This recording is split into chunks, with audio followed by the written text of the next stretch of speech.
Welcome, ladies and gentlemen, to another episode of the Real Forno Show.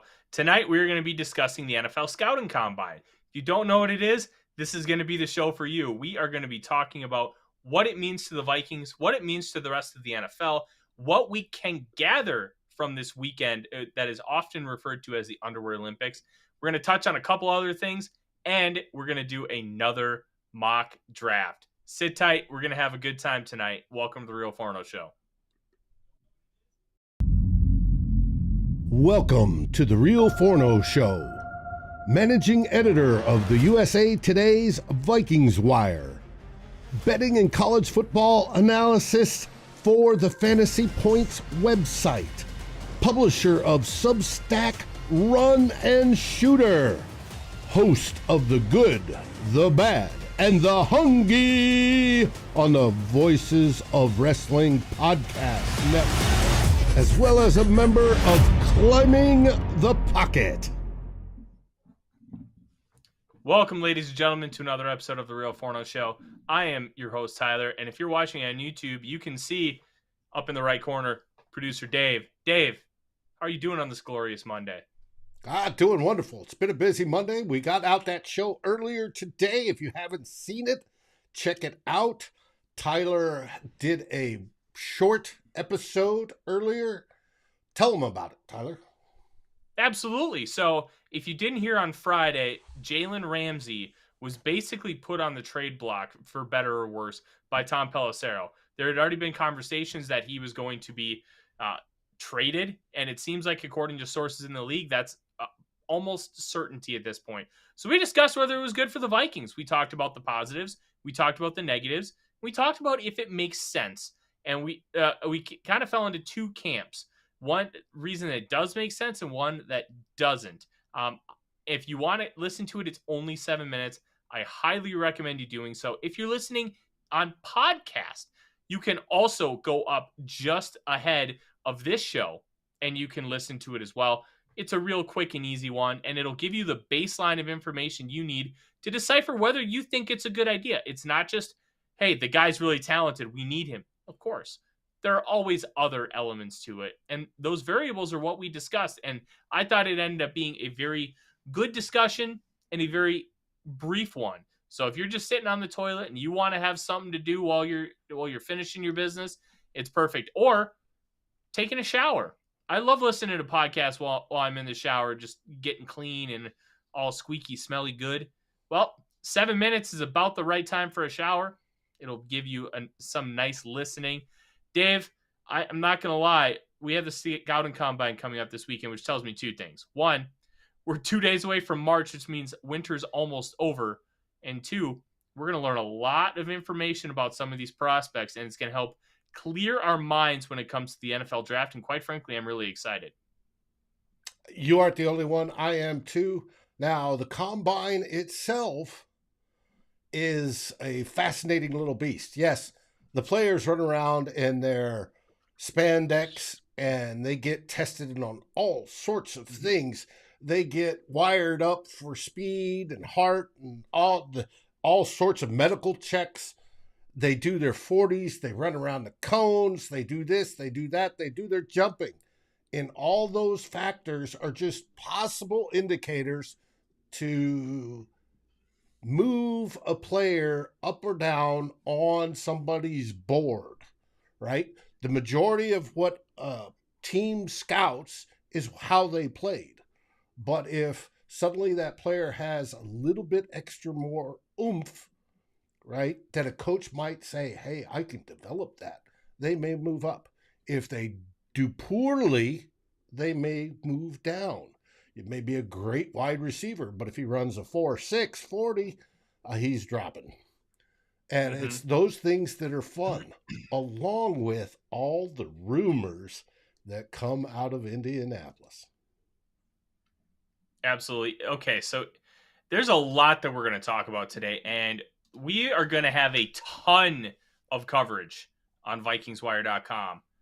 Make sure you check that out. Follow me on Twitter at The Real Forno, and you're going to have a lot of Combine stuff. I'm going to be watching it live, watching all the workouts, watching and consuming all kinds of content, talking to a lot of people throughout the media and trying to gather a sense of some of these things. And there's going to be a lot to talk about, including I have a 3-round mock draft coming out, Dave, on Wednesday, right before all the drills start. So it's going to be your last look at what the mock draft will look like before we get a lot of this information, because quite frankly, that's the biggest thing here. We have a lot of incomplete information on these prospects, and it's a very similar discussion to a job interview. Right now, you have a piece of paper that's an application. Hey, we know this person worked here, they went to school here, and they have this type of experience. That's essentially what we know about a lot of these prospects, right? They went to school here. They were an X-Star recruit per 24/7, which is the site that I always use. It's kind of like the main recruiting site. And then on top of that, you also know what their production was. You have the tape to go on, but you also need to be able to project forward. And that's where the difficulty comes in.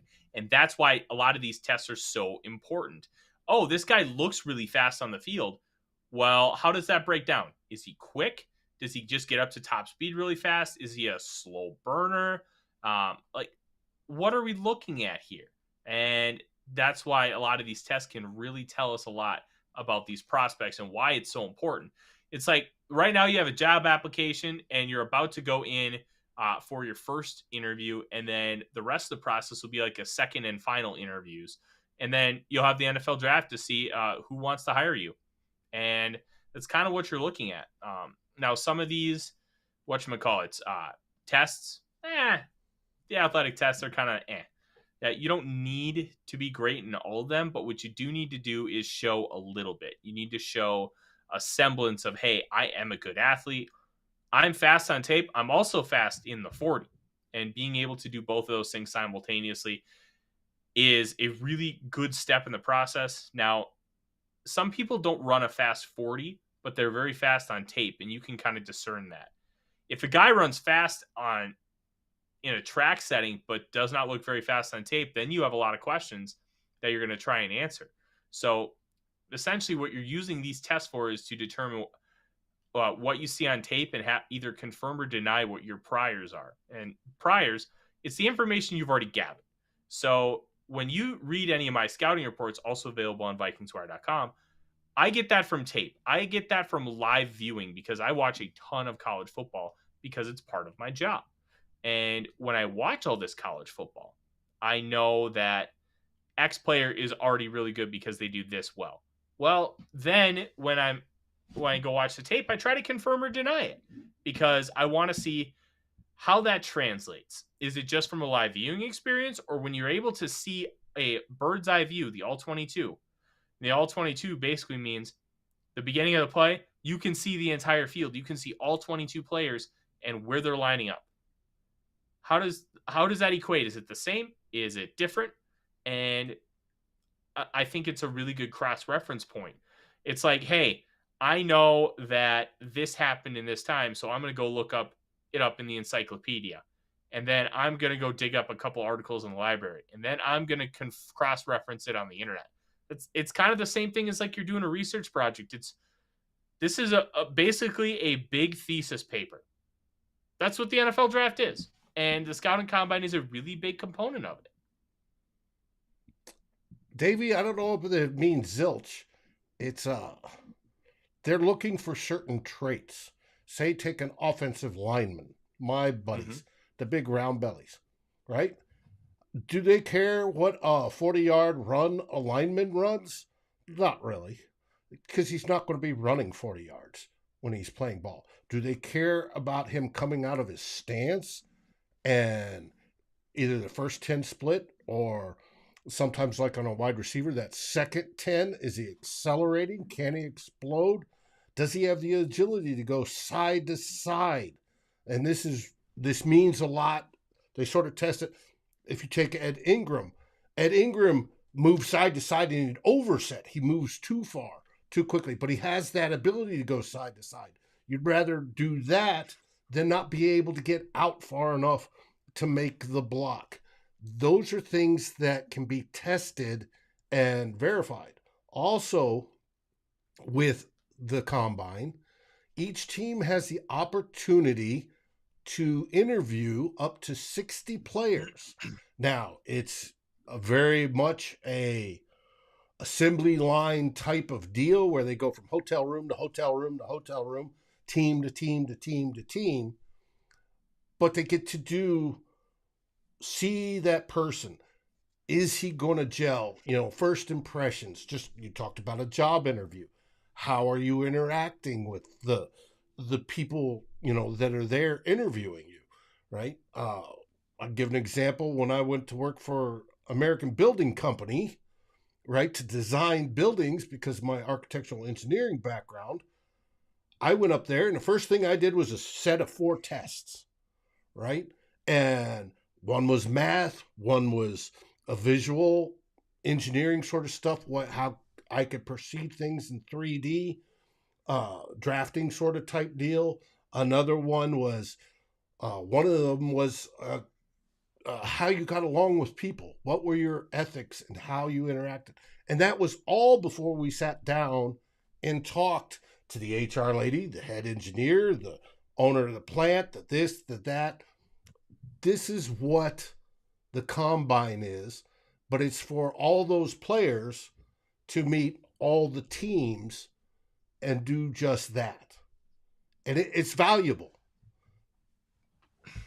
So here's the tough part. A lot of people will look at let's parse this out in segments because my worthless opinion, hey, your opinion is not worthless, but I do appreciate the satire there. How often does the player's combine score match up with the eye test after hours of film? Let's kind of break that down because I think this is a really interesting discussion, Dave. When you just watch how they perform on Saturdays, that does not always translate.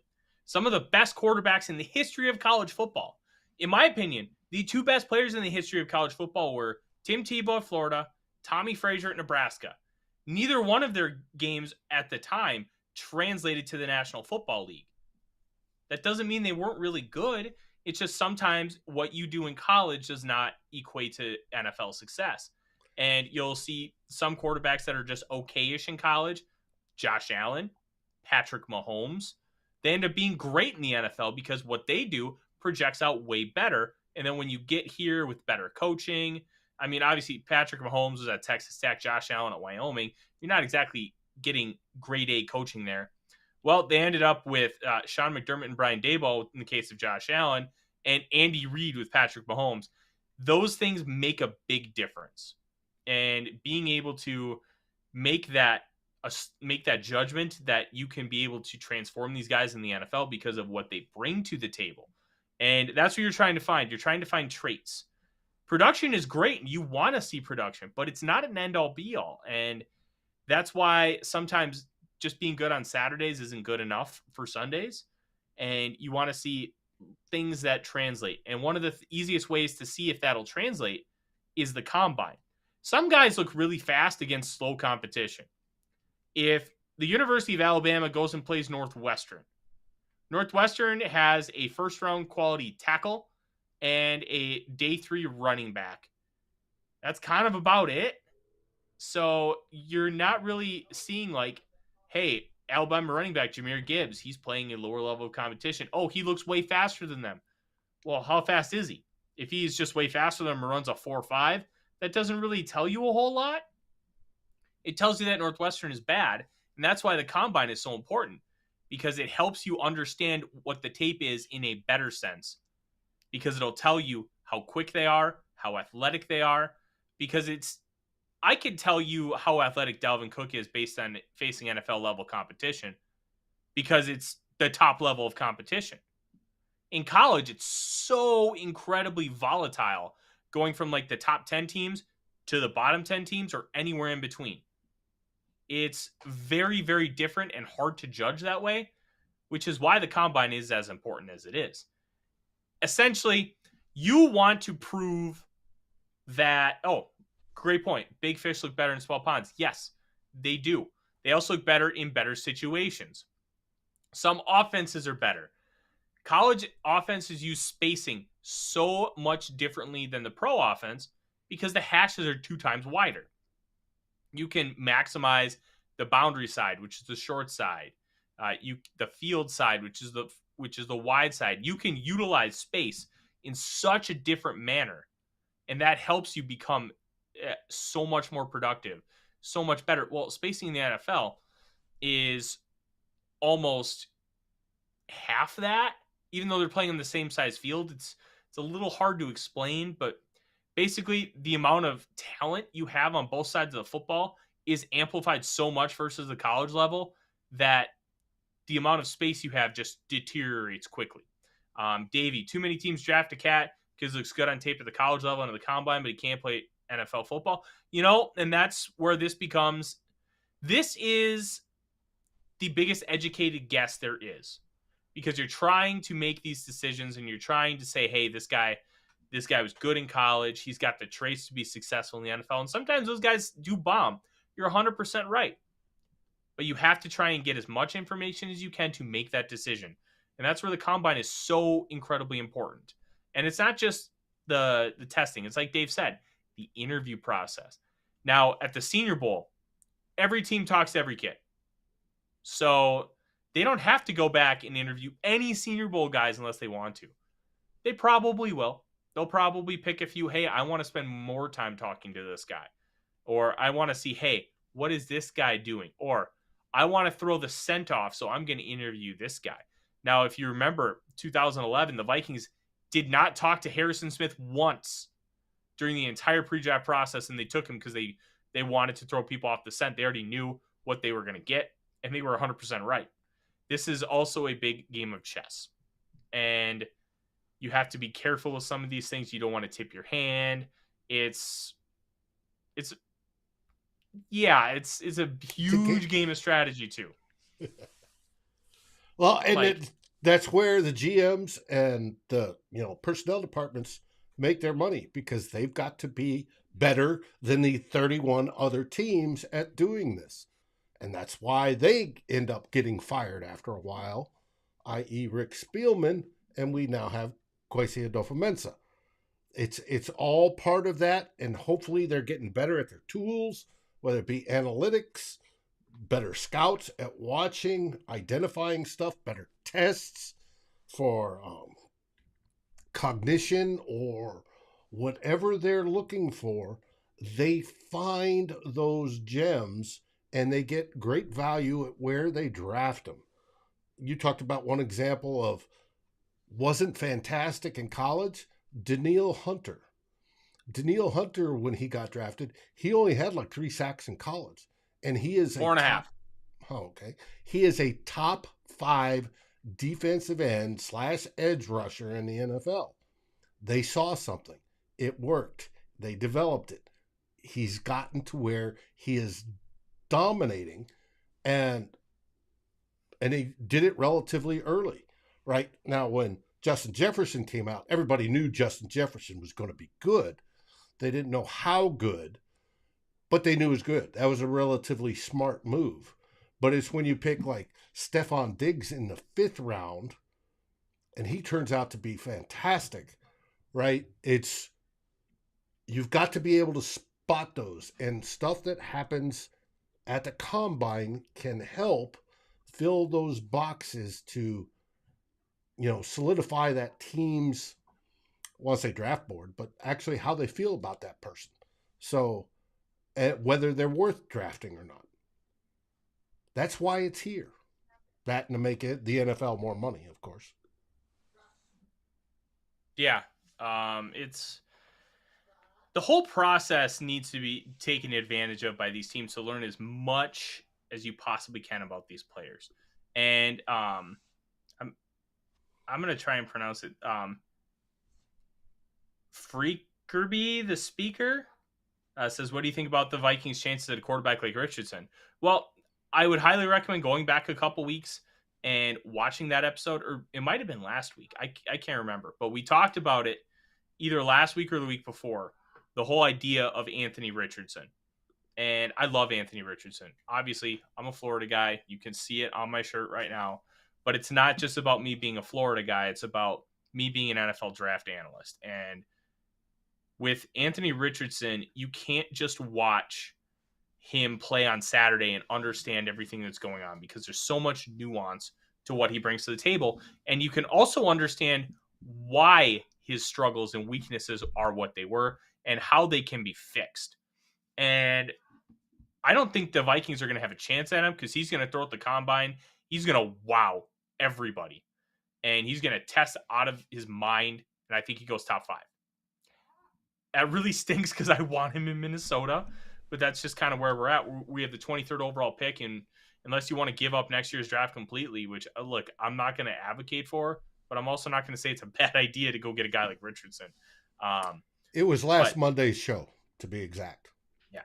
So the big thing though is you want to parse out every little piece of information to understand the why. Because let me tell you, if a guy throws 12 interceptions, that's bad. But what you need to do is answer, why did he throw 12 interceptions? What was going on? Were they all like, there was somebody who posted a clip of that Anthony Richardson just throwing it right to a defender. Well, the receiver did not run the right route, and the corner jumped it, and the receiver didn't even look like he was looking. It was a miscommunication. That happens.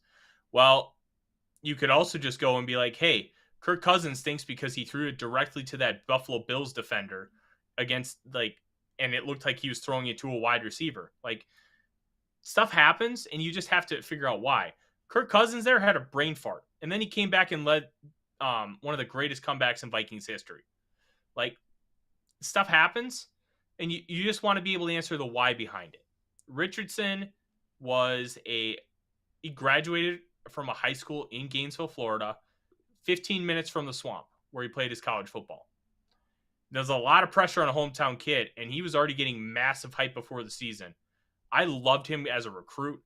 He started getting praise within 2 days of being on campus by like teammates. Kyle Trask, what was his name? It was a edge rusher. He plays for the Texans now. Jonathan Grenard. They're both like, this kid's got it, and he's intelligent. He's mature. He's got a great arm. Like, but he threw 0 touchdowns and 4 interceptions in his first 3 games, all of them at home this year. Well, why? You realize, you could tell he was just pressing. He was rushing himself. He just felt the pressure. He goes to Tennessee the next week, throws for 500 yards and 5 total touchdowns. Okay. We got something here. And answering the why is always going to be more important than the actual answer itself. Because anybody can throw interceptions. The greatest of all time throws interceptions. Tom Brady threw a pick 6 in a Super Bowl that he won.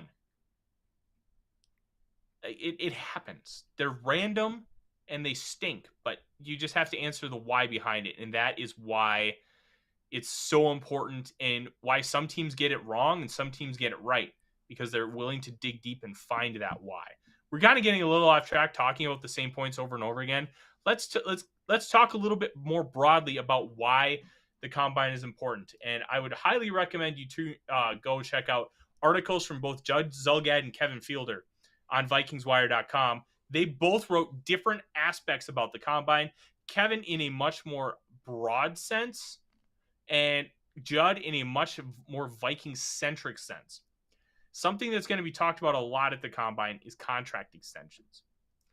3 players that are in line for potential contract extensions, actually 4. Justin Jefferson, Danielle Hunter, TJ Hawkinson, and Kirk Cousins.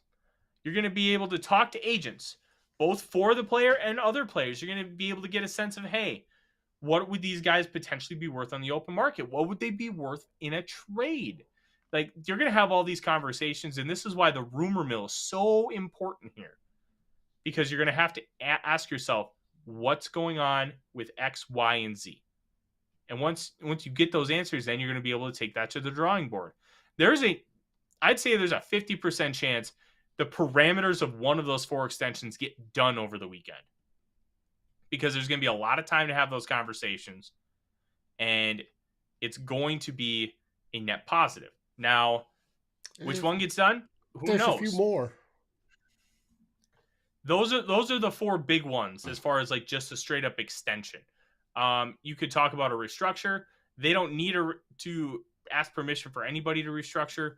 They're going to have conversations with Dalvin Tomlinson's agent. Like there's a lot of different things that are going to be discussed, and that's why the combine is so important, as well as just the draft itself. It's also about free agency. Kwesi and Kevin O'Connell are going to get answers on how much is this guy going to cost in free agency. They're probably going to determine. Yes, thank you. I appreciate that. I've been on their show. Awesome, awesome dudes. You're going to get a sense of what Garrett Bradbury is going to fetch in a contract extension, Dave.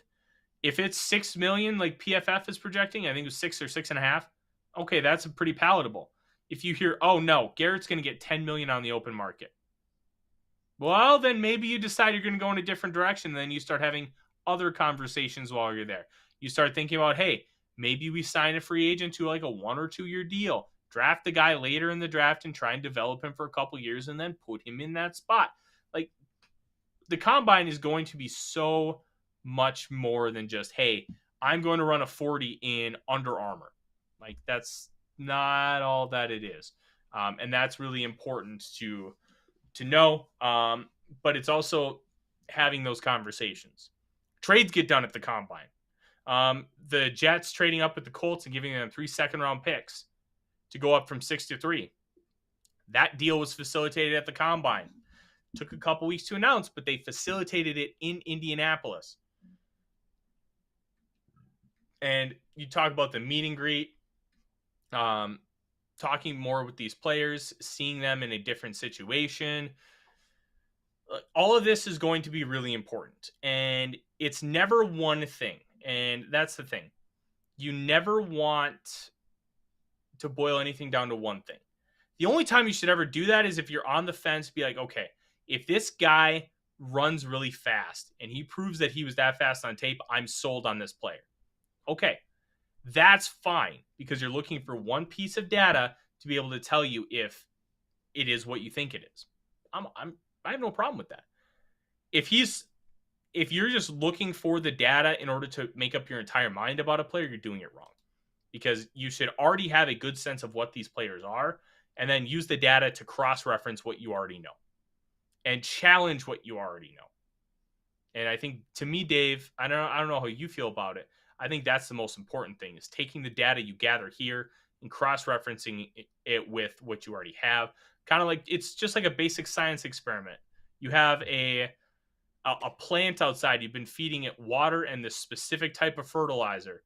And then after 2 months, then you change to a different type of fertilizer for 4 weeks and see how it impacts the plant. That's kind of what you're doing here. You're proving a hypothesis is what Yes. you're doing. And normally for most of the players that they're looking at there, they've already watched the film on them. Now, if somebody comes up and does something drastically different than what they saw, they may go back and rewatch and look for the difference. Why? They may ask themselves, well, why is he faster at the combine and not on the field? Or why is he faster on the field but ran slow at the combine? Was something wrong? And they'll go back and revalidate that. But it's proving that hypothesis.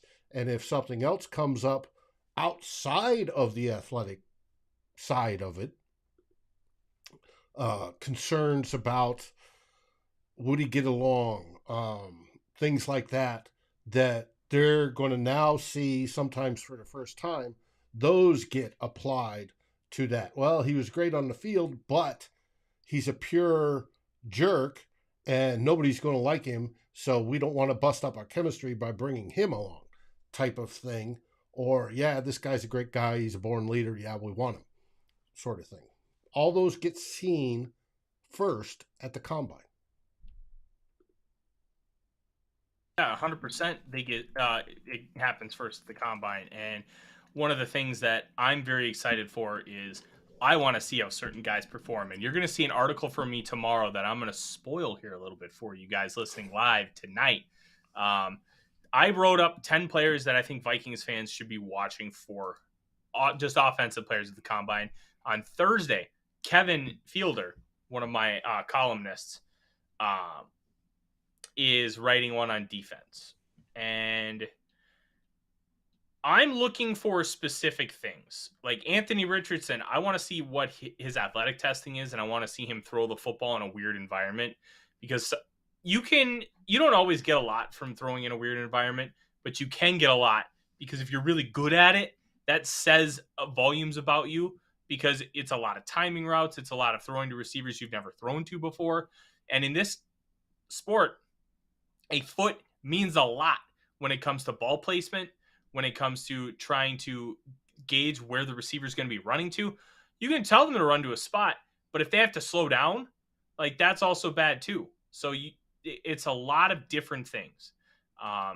I'm looking for some running backs. Deuce Vaughn from Kansas State.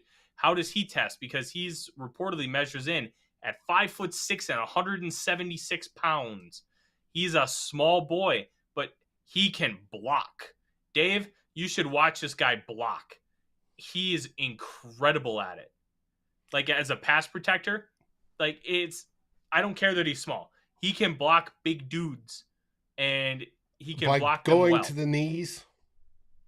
No. Oh, I hated that when I played. When a guy would try to cut me, I hated that with a passion.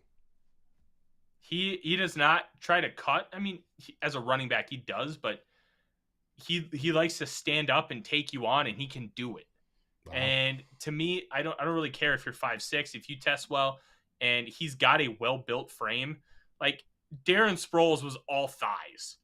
Like that dude's thighs were like the size of Texas. And I don't mean that in a derogatory way. He was just incredibly muscular in that lower half. Like Vaughn can be a good player. What about Mohamed Ibrahim, the Golden Gopher? Tore his Achilles last year. How is he going to look in athletic testing as far as burst, as far as speed? Because that's really the only knock on him is he's not a home run hitter. Can he develop enough of a burst to be able to turn a 20-yard gain into a 40 or 50-yard gain? Even though he's probably never going to be able to turn a 20-yard gain into a touchdown from like 80 yards out. Can he get it close to the red zone? Like that's going to be able to separate him from maybe like a 6th or 7th round pick to a 4th or 5th. And then testing can be really big for him. Roschon Johnson, if you don't know the name, it's okay. You know Bijan Robinson, the Texas running back. Dave is not too far away from just downtown. DKR. Yeah. Biggest thing is with him, he was like a top 15 running back in the country. He was Bijan's backup because Bijan is close to generational. And if he has a really good testing day, he could end up being like a 3rd-round pick as a backup running back in college because he was backup to Bijan. Some wide receivers we talked about quite a bit on this show. Tank Dell from Houston, 5'8" and 1/4 inch tall, 163 pounds. If he bulks up a little bit from the Senior Bowl and it's good weight and then he tests really well, what does that change for his stock? Does he maybe go top 50? He's a little bit of an outlier, but he plays the game like a receiver. He does not play it like a gadget weapon. He runs technical routes. He's got varied releases. He's quick and explosive in doing both. And he's great with the ball in his hands. He can track it on a deep ball as well. So testing is going to be big for him. Same with Quentin Johnston from TCU. 6'4", 215. Height, weight, speed guy. How quick is he? Doesn't look very fast coming off the blocks, but he's not like cement ridden on his feet either. So a lot of these guys, and you'll be able to read more tomorrow, a lot of these guys is going to be very important that they have good testing to be able to show that what you're projecting them to be can actually come true. And that's why these are so important. They are. It's going to be fun to watch all week into next week. Yeah, absolutely. And we're going to kind of cut the combine talk a little bit short. At the end, I'll take some questions from you guys who are the live viewing audience. Dave, if you can, let's get that mock draft simulator fired up. And let's have ourselves a mock draft. A mock draft? Really? Are you sure? Yeah, why?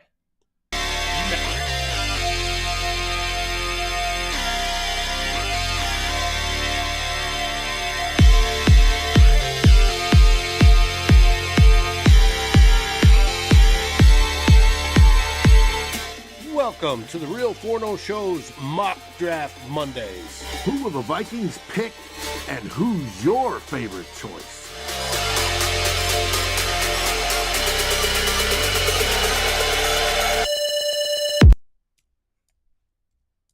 You son of a gun, you got me. You got me. I was like, what? We talked about this pre-show that we were going to do this, and then you were just messing with me. That was a very good intro. That the new intro, I think you did a tremendous job with it. I liked the beginning graphic where it was like the Viking with like the gold accents. It was very very well done. But let's do this. Let's do a 4th round mock. If you have any general ideas, should we trade up? Should we trade down? Should we stay pat? Go ahead and throw them in the comments right now, because I'm going to kind of decide on the fly how we're going to approach this. When we get closer to the actual draft, I will be looking more at a realistic and predicting approach. Right now is about trying to project out scenarios, try to understand what could happen, so when the draft comes, we're prepared when it does. And I think that's going to be a big thing with how we approach this. Bob wants us to trade up, so you know what, Dave? Let's try and trade up. Let's see what we can do here. 4-round mock draft with the Minnesota Vikings. Do we want Let's have to some fun. Slow this down a little bit? It's not going to let me. Here we go. A little bit. Do we want to use defaults? What do you mean? Oh, like I've never tried it without using defaults. Yeah, let's just use defaults. Okay. All right. Let's select the Vikings. Yeah. Enter the draft. So, Dave, when it gets to pick 13, let's pause it. Okay. Because I want to be able to see. All right, so Quentin Johnson just went. And it looks like Peter Skronsky, Paris Johnson Jr., Christian Gonzalez, Will Levis, Anthony Richardson, Devin Witherspoon, Will Anderson, C.J. Stroud, Tyree Wilson, Bryce Young, Jalen Carter. Okay, so all the quarterbacks are gone.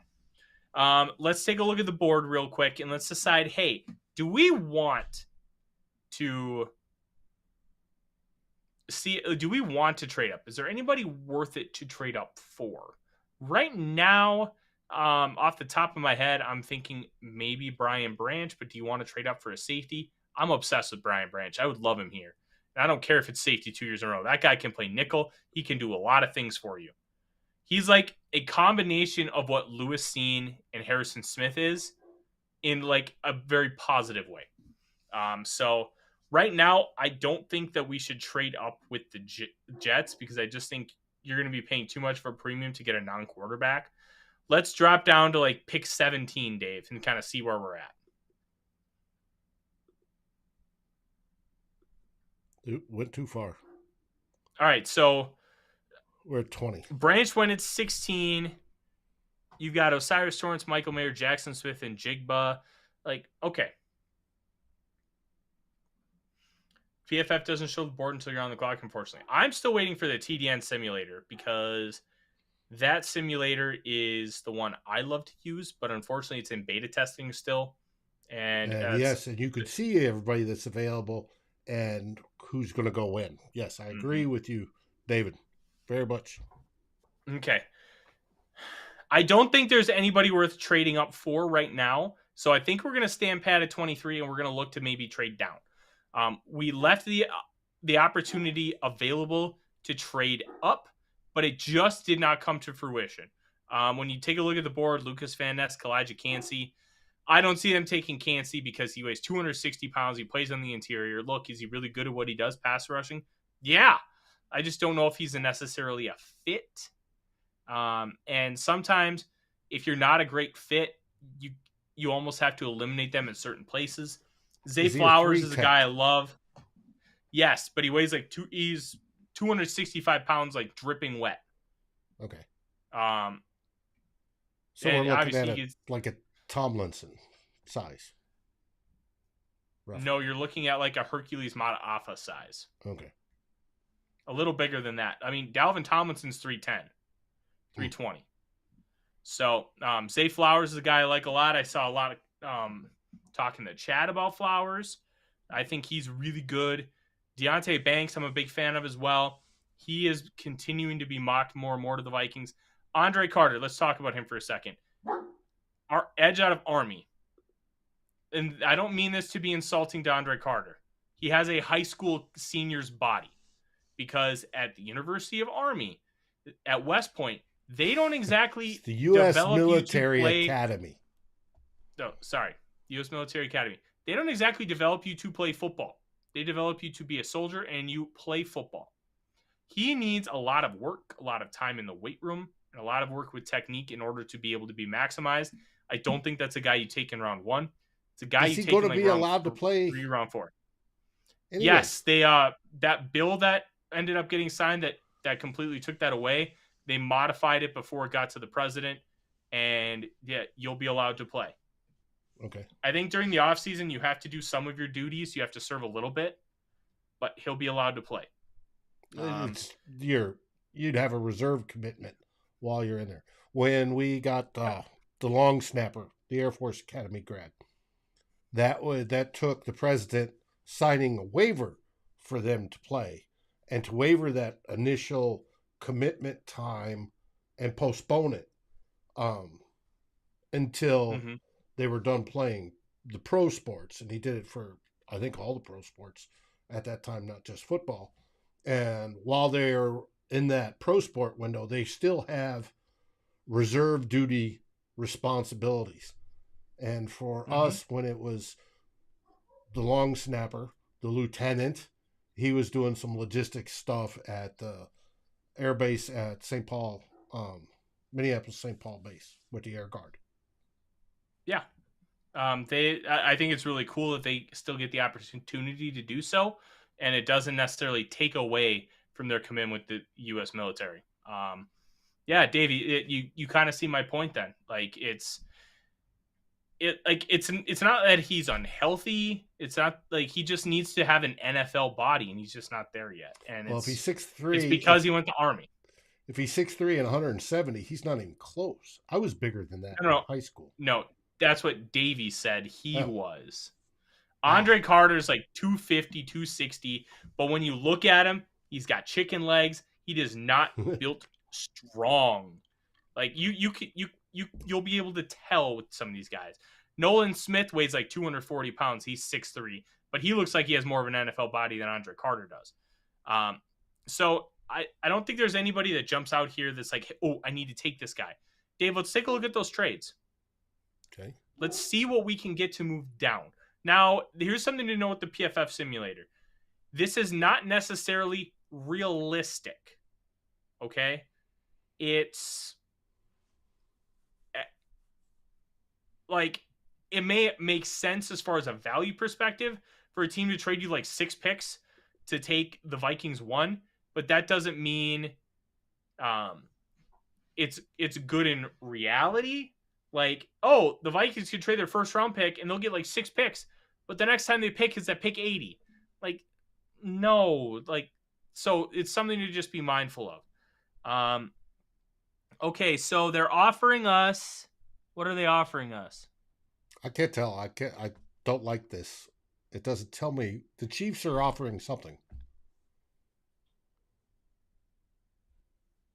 Huh. Well, it says, okay, so here's what I'm trying to figure out, because it says there are 6 trades. Right. I want to see what those trades are.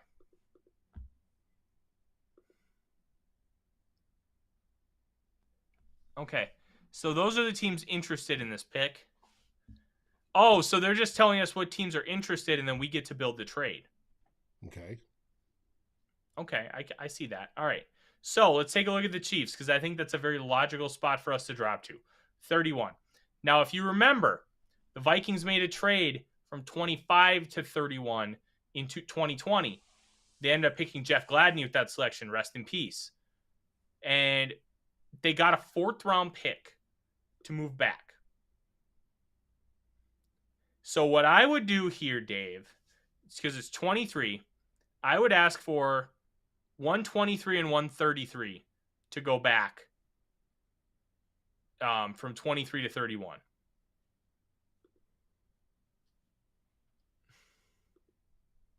Okay, 31 and 123 and 133. So that means we would get to make 2 extra picks tonight, and then we give back 23.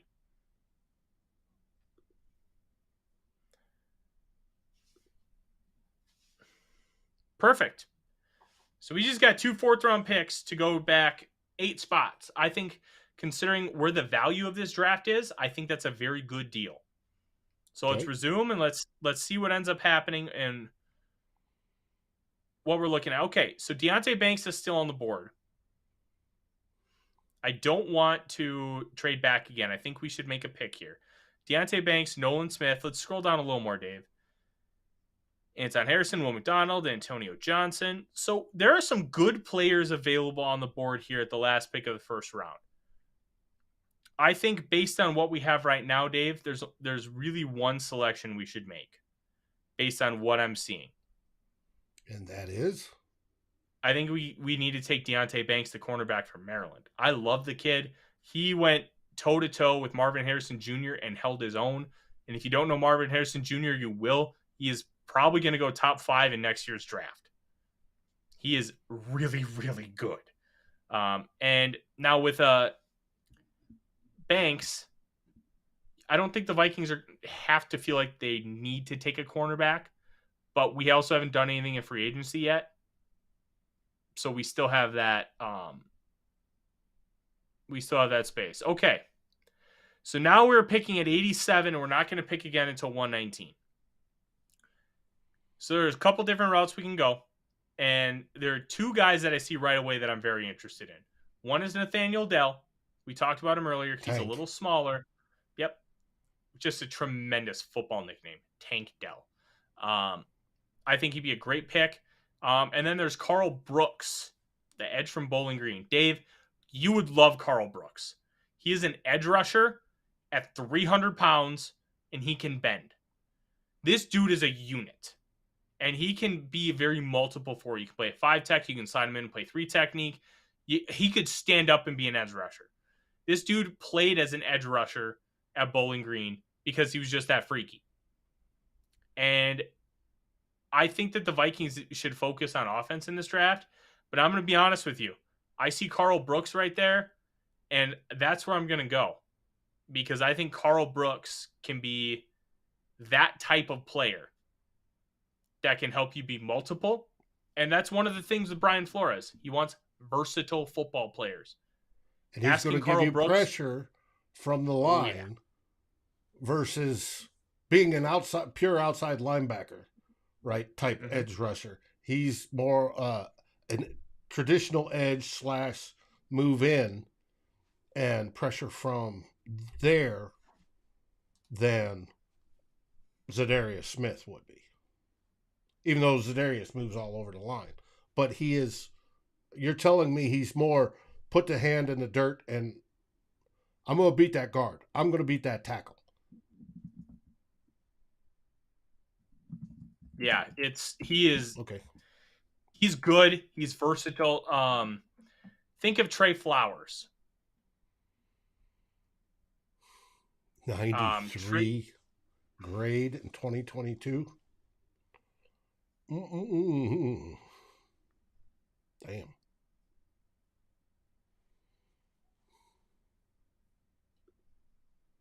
I'm cool with it. I like my lineman. Yeah.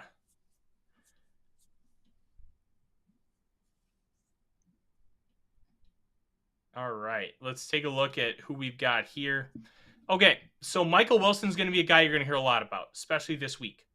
Okay. Michael Wilson also played 14 games over the last 3 years because of injuries.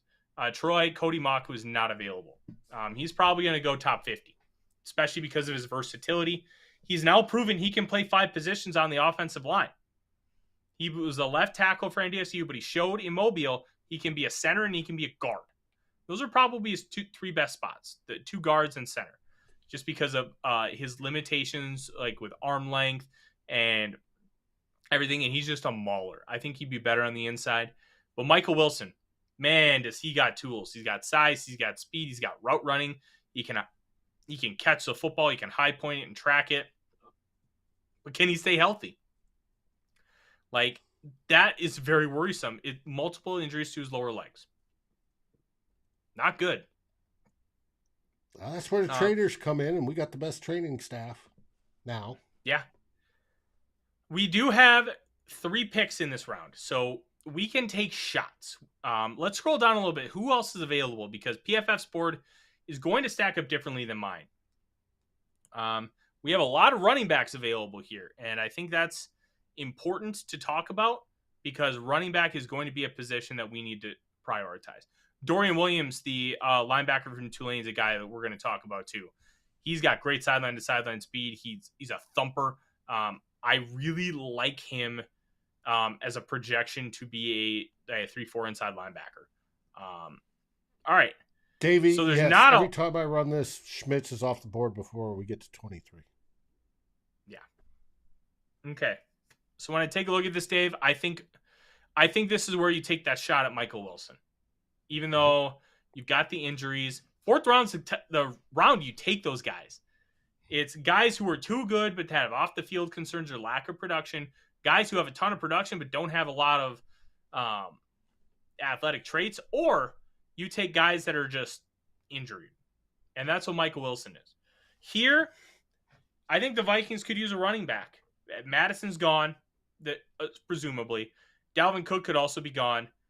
And then there's 2 guys that I want to focus on. Tank Bigsby from Auburn. Tank Bigsby could be a top 3 back in this class. I'm slowly starting to work through it. I've only watched Deuce Vaughn and Bijan Robinson in depth, but I think Tank Bigsby has a nice combination of size, speed, and vision that you can work with. And Kendre Miller, the running back from TCU, really, really good player. One of the catalysts of the reason that they got to the national championship game. I'm going to take Bigsby because I just think his upside is absurd. And I think by getting a guy like Bigsby, you can pair him with Ty Chandler and you can feel comfortable about what he's going to bring to you. And you can kind of take a look, like kind of a one-cut style back. Like, he's awesome. Plus he's a big boy. He's like 6 foot, like 220. He's built like a 213, but yes. And he's relatively young, 21 years old. Mm-hmm. There's a lot of people in this draft that are going to be older. Yep. So, Bigsby, we get Tank Bigsby. Another guy in the rotation. Mm-hmm. By committee. All right, so now we're gonna want to scroll down a little bit, Dave, because I'm not a big guy, Colby Wooden guy from Auburn. Dorian Williams, we talked about.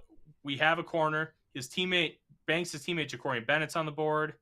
Colby Turner is a much lighter 3-tech, but he's also very talented. If we want to go wide receiver, I like Jalen Moreno-Cropper a lot. Broderick Martin is like a defensive tackle for Western Kentucky. I think he's really talented. But I think what we're going to do here, because we've gone cornerback, we've gone defensive line, we've gone running back, and wide receiver. We did take the wide receiver in Wilson. So I think what we're going to do, Cam Jones is another interesting linebacker.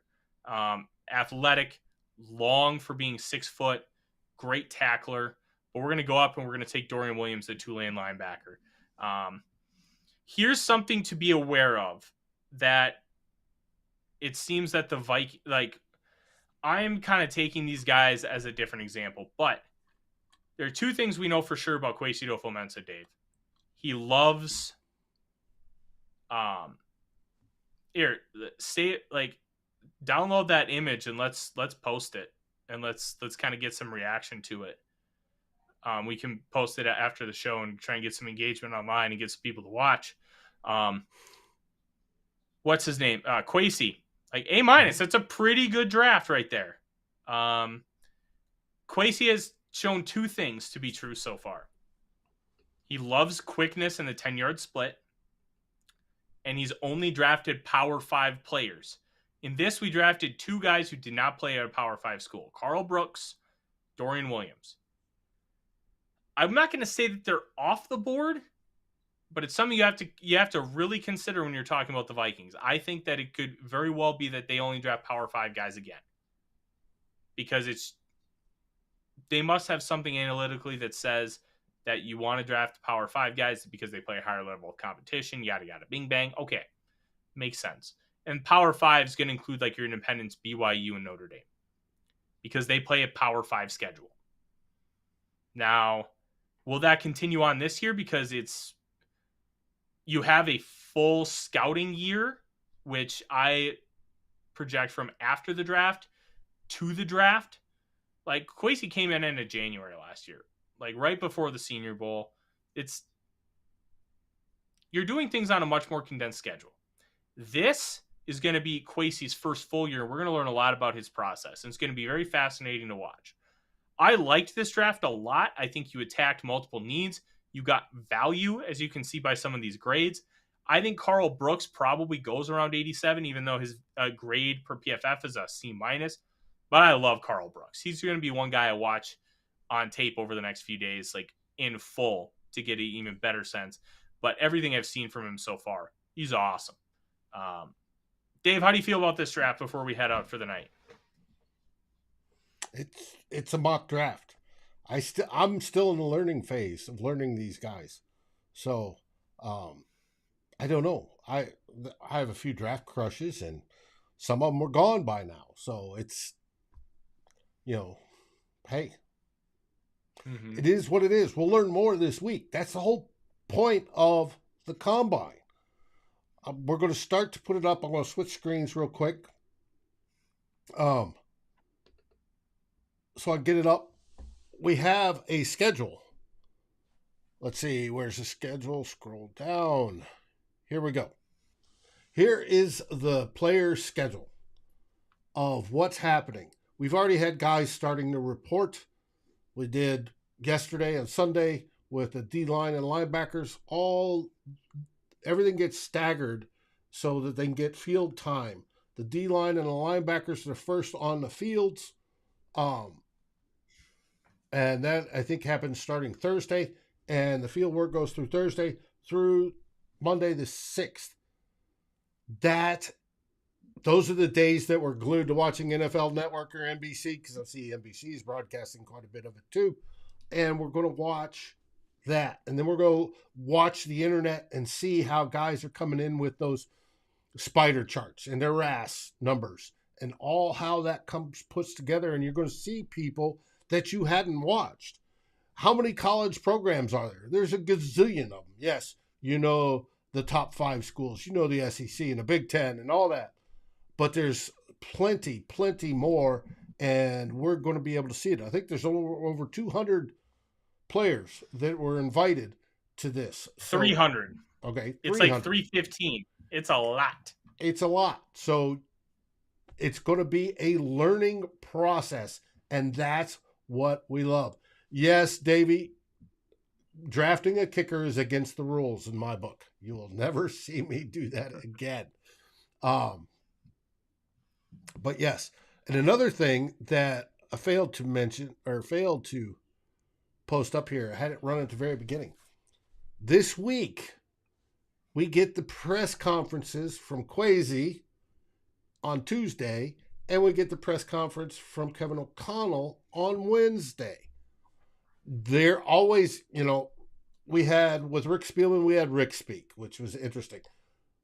Zimmer was more relaxed at these, and you get more information out of them. It's going to be interesting to see what they say this year versus last year when they were brand new and, not settled in. So the times posted there, you can see them. They're all Eastern, but it's going to be fun to watch, and that's why I like the Combine. I love the Combine. Last year I had COVID, so I actually got to sit and watch the full Combine and watch all the drills, and that was pretty cool. except for the whole, having COVID thing. But I was still working at the liquor store at the time, and well, I didn't have to go to work. That was kind of nice. This year, my entire life is football, and my work life is football. And it's pretty cool. But that is our show today. Make sure you check out everything at VikingsWire.com. We're going to have a lot for you when it comes to the NFL draft, when it comes to the combine, and when it comes to anything and everything Vikings news. We're going to have breakdowns of both the Kwesi, Adofo-Mensah, and Kevin O'Connell press conferences that are happening at the combine tomorrow morning at 9. And I think it was Wednesday at 1. It's 9 o'clock Central for Kwesi, and then Wednesday at 1:30 for Kevin. Yep. So make sure you keep an eye out for that. Judd has met with these guys multiple times. He's going to be breaking down what they said. His article was good. I read it earlier today. It's Judd. He's tremendous. Davey, thank you for the comment on the great show. We did say last week that we were going to have more information for you about our future.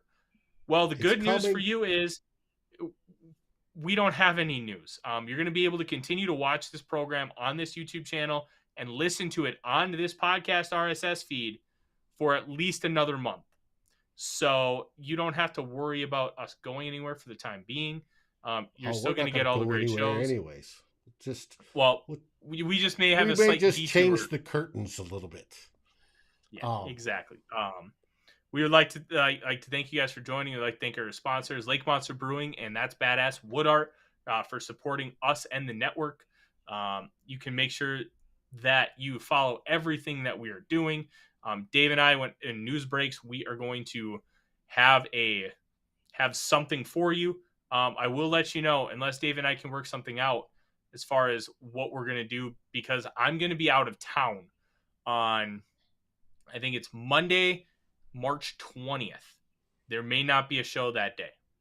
We'll work. So, yeah, I fly out on March 14th, and then I come back a couple days later. Maybe we'll do an abbreviated show. Maybe we'll just wait until I get back and then do one on a special day to make sure that we get everybody a show, because I want to make sure that we end up having these really good conversations. In the meantime, Dave, I think that's everything. Well, make sure you check out. Yeah.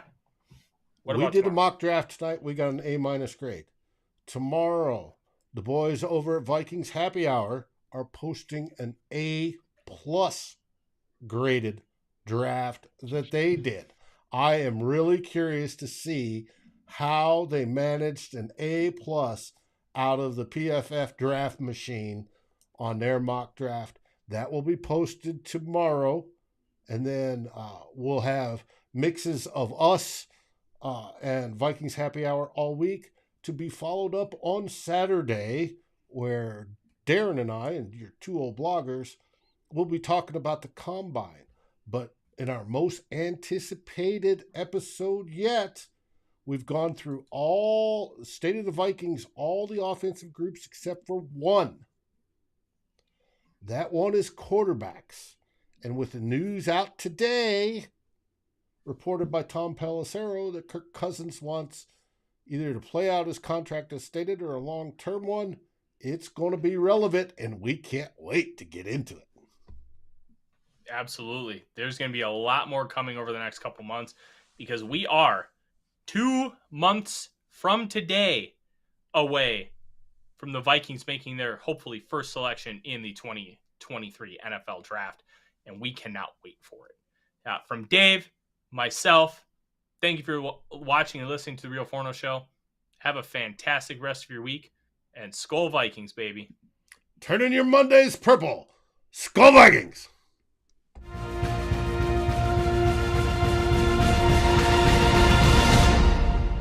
Thanks for watching. Like, subscribe, and ring the bell, and rate us on your favorite aggregator. And a special shout out goes to our partners, The Daily Norseman, where the best Vikings content can be found, and to Lake Monster Brewing, home of the best beer in Minnesota. Skol, everybody.